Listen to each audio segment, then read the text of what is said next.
Hello, my name is Joanna Harnett from the Science and Education Department at Diagnostic Insight in Sydney, Australia. We will be running an irritable bowel syndrome seminar which will travel from state to state in the up and coming months. One of the topics we will cover is the issue of ruling out parasites as the cause of the patient's symptoms in the medical workup of irritable bowel syndrome. In the recent decade, we have seen the advance in molecular technology which has resulted in a greater detection and sensitivity and specificity of parasites. Accompanying this greater sensitivity comes the issue of interpreting that in a clinically relevant and sensible way. By the nature of DNA technology, detection of a parasite it may not necessarily indicate a pathogenic infection because of very small amounts being detected. And we really need to put this information into the clinical picture. Some of the topics that we will cover in regards to parasites in our up and coming seminar will include determining the pathogenicity of the detection of a parasite using molecular methods.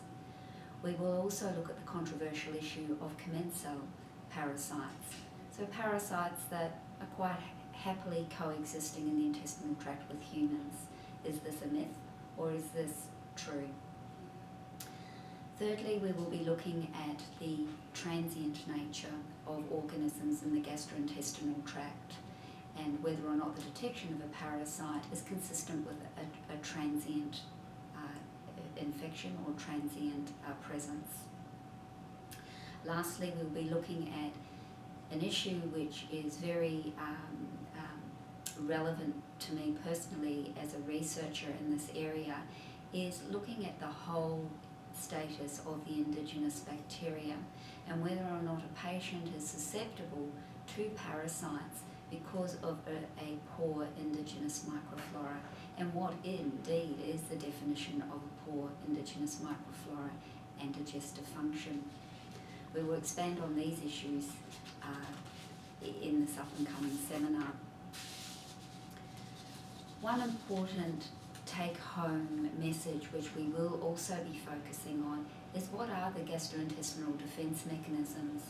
And as clinicians, I think it's very easy that we overlook these, including the gastric acidity and the issues that come with lowering gastric acidity and our susceptibility to organisms such as parasites. Looking at the role of digestive enzymes in the degradation of different organisms, microorganisms in the human gastrointestinal tract. The role of bile salts, looking at intestinal motility as a susceptibility factor to infection, and looking at the intestinal flora itself and nutritional status. We will expand on all these topics and more, and I hope you can join us in your state. Thank you.